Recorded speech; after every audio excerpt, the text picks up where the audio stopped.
അപ്പോൾ ദേ ഇന്ന് ചക്കക്കുരുവും മാങ്ങയും മുരിങ്ങക്കോലും കറി വെക്കാൻ പോവാണ് കേട്ടോ. അപ്പോൾ ചക്ക കിട്ടിയപ്പോൾ മുതൽ ചക്കക്കുരു ഇങ്ങനെ ഇരിക്കുന്നതാണ്.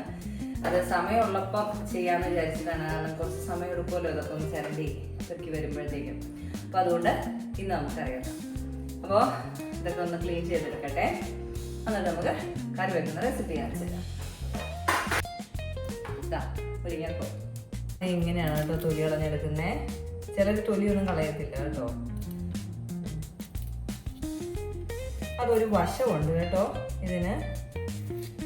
ചിലപ്പോൾ ഇത് കുറച്ചല്ലേ വരുള്ളൂ. ഈ വശത്തൊന്ന് കണ്ടിച്ച് നോക്കാം നമുക്ക്. ഇതല്ല, ചിലപ്പോൾ അതിങ്ങനെ നീളത്തിന് പോയത്. അപ്പം ഈ വശമാണ് അതിൻ്റെ കറക്റ്റ്. ഇത്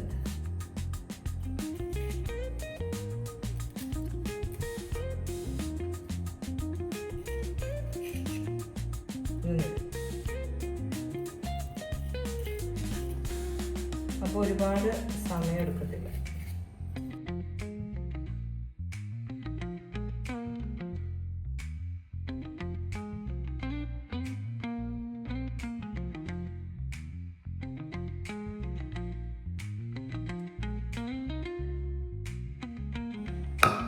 ചക്കക്കുരു മാങ്ങ കറിക്ക് അതിൻ്റെ ടേസ്റ്റ് കിട്ടണമെന്നുണ്ടെങ്കിൽ നല്ലവണ്ണം വെന്തുടഞ്ഞ് കിട്ടണം കേട്ടോ. അല്ലെങ്കിൽ ആ ചക്കക്കുരു അങ്ങനെ തന്നെ കിടക്കൂലേ. അപ്പോൾ ആ ചക്കക്കുരുവിൻ്റെ ടേസ്റ്റ് ചാറിലോട്ട് വരത്തില്ല. അപ്പോൾ ഞാൻ കുക്കറിലിട്ടിട്ട് അടുപ്പിച്ചെടുക്കുകയാണ് ചെയ്യുന്നത് കേട്ടോ, വേവുന്നവരേക്ക്. നമുക്ക് ചക്കക്കുരു വേവിക്കാനായിട്ട് അടുപ്പത്ത് വെച്ച് കൊടുക്കാം കേട്ടോ. ലേശം ഉപ്പിട്ട് കൊടുക്കാം. 1 സ്പൂൺ ഉപ്പിട്ട് കൊടുക്കുന്നുണ്ട്. മാങ്ങയ്ക്ക് ഇനി ഉപ്പിടത്തില്ല കേട്ടോ, വേണമെങ്കിൽ മാത്രം ഇട്ടാൽ മതി. മൂടി വെച്ച് ഒരു വിസിലടിപ്പിച്ചെടുക്കാമേ.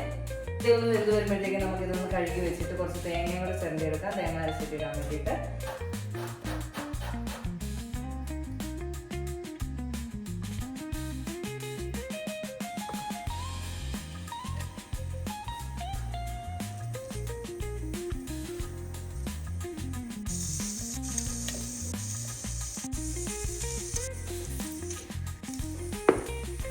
ഇതേ തേങ്ങ അരച്ചുകൊണ്ട് വന്നിട്ടുണ്ട് കേട്ടോ.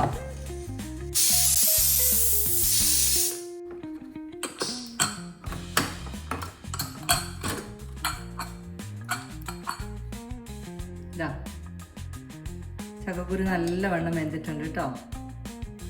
നല്ലവണ്ണം ഉടഞ്ഞു വരുന്നുണ്ട്. ഇതന്നെ ചക്കക്കുരുവിൻ്റെ ടേസ്റ്റ് ആ വെള്ളത്തിലോട്ട് ഇറങ്ങിയിട്ട് കറിക്ക് ആ ടേസ്റ്റ് വരണമെങ്കിൽ ഇങ്ങനെ ഉടച്ചു കൊടുക്കണം. ഫുള്ളായിട്ട് ഉടച്ചു കൊടുത്തില്ലെങ്കിലും കുഴപ്പമില്ല. ചക്കക്കുരു മാങ്ങയും കറിയാണെന്ന് മനസ്സിലാവണ്ടേ, അതിന് വേണ്ടിയിട്ട് കുറച്ച് കഷ്ണങ്ങൾ കിടന്നാലും കുഴപ്പമില്ല കേട്ടോ. ചക്കക്കുരുവിൻ്റെ ടേസ്റ്റും മാങ്ങയുടെ പുളിയും ആ മുരിങ്ങക്കോലൊക്കെ കഴിക്കാനൊക്കെ കിട്ടുമ്പോൾ ഒരു പ്രത്യേക രുചിയാണ്. ഇതാ ഇത്രയും ഞാൻ ഉടച്ചെടുത്തിട്ടുണ്ട്. നമുക്കിതേ മാങ്ങയും മുരിങ്ങക്കോലും കൂടി ഇട്ട് കൊടുക്കാം കേട്ടോ.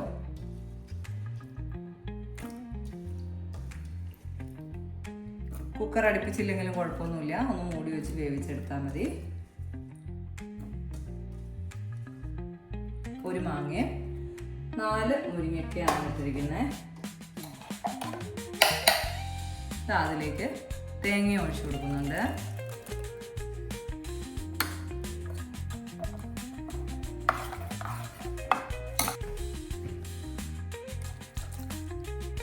അതിലേക്ക് മഞ്ഞൾപ്പൊടി ഇട്ട് കൊടുക്കാം കേട്ടോ.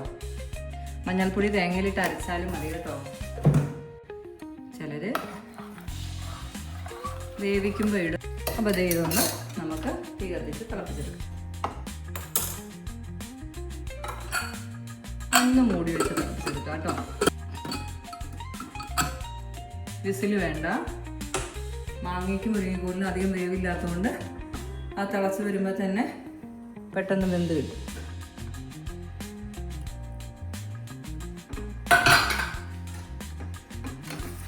ഇതാ വെന്തതിന് ശേഷം തീ നിർത്തിയിട്ടുണ്ടായിരുന്നു കേട്ടോ. ഇതാ നല്ലോണം ഉടഞ്ഞ് വെന്ത് വന്നിട്ടുണ്ട് കേട്ടോ. നല്ല പുളി. ഇച്ചിരി ഉപ്പൂടെ ചേർക്കണം കേട്ടോ, പുളിയൊന്ന് കുറയാൻ വേണ്ടിയിട്ട് ഇച്ചിരി ഉപ്പൂടെ ചേർത്തിട്ടുണ്ട്. പക്ഷെ ഇത്രയും പുളിയുള്ളത് നല്ലതാണ്. ചോറിലോട്ട് ഒഴിക്കുമ്പോൾ എന്താ ടേസ്റ്റ് എന്നറിയാവോ. ഇനി ഇതിലേക്ക് നമുക്ക് കടുക് താളിച്ചൊഴിക്കാം. ചട്ടി അടുപ്പത്ത് വെച്ച് കൊടുക്കുന്നുണ്ട്. തീ കത്തിച്ച് കൊടുക്കാം. എണ്ണ ചൂടായിട്ടുണ്ട്. കടുക് ഇട്ട് കൊടുക്കാം. കറിവേപ്പില ഇട്ട് കൊടുക്കാം. ഇതാ ഉലുവ ഇട്ട് കൊടുക്കാം. പൊട്ടി വന്നിട്ടുണ്ട്. നമുക്കിത് ചുവന്നമുളക് ഇട്ട് കൊടുക്കാം. ഉള്ളി ഇട്ട് കൊടുക്കാം.